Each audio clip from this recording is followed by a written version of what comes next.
Audio द power recording studio Sitamarhi. अरे इतना काहे मैठी ले तारू? अरे बदन पूरा टूटता। का बात बा? हम बड़ा परेशान बने, का बताइए? हटा तहर कुछ कहला सका? अरे ना हो। Music by Ramesh Reshammiya.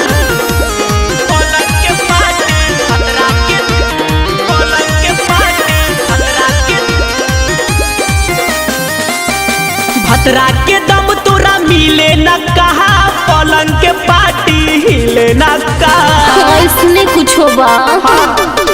अरे भतरा के दम तोरा मिले न कहा, पलंग के पाटी हिले न कहा। काहे तू बैठल बारू छोट का के मान हो? काहे तू बैठल बारू छोट का के मान हो? यारो तू ही आजू डाली दोना दूध में जोरान हो। अरे तू ही आजू डाली दोना दूध में जोरान हो। अरे का कहता तनी साफ साफ कह। अरे सारा तनी बुझो न का पलंग के पाटी भतरा के, पलंग के पाटी भतरा के।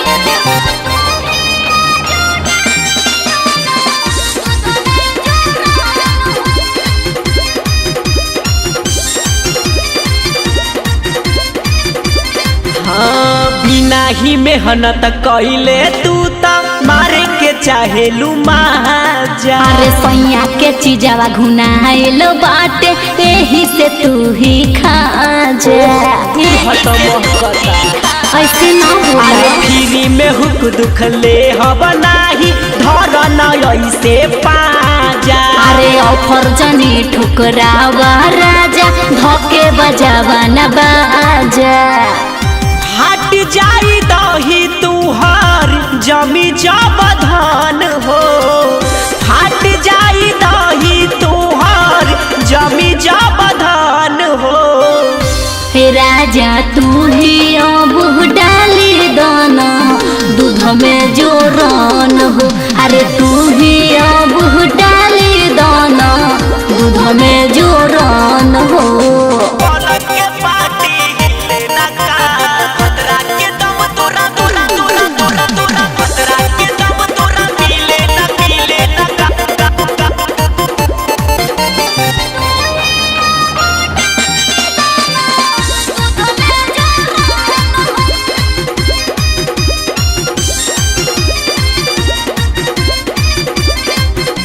सुना कुंवारी में का नाही, करब हम नादानी। अरे काहे नहीं खो बुझत ए राजा हमर परेशानी।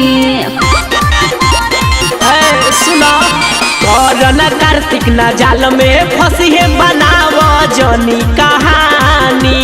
पूछलो उपेंद्र उजाला से बचल बावे जवानी। मिलाया मित से उहे बना दी खान हो। मिला रमेश से उहे बना दी खान हो। हे राजा तू ही अब डाली दाना दूध में जोरान हो। अरे तू ही अब डाली दाना दूध में जोरान हो। अरे हट पगली, दूध नु फाट जाई। ऑडियो द पावर रिकॉर्डिंग स्टूडियो सीतामढ़ी।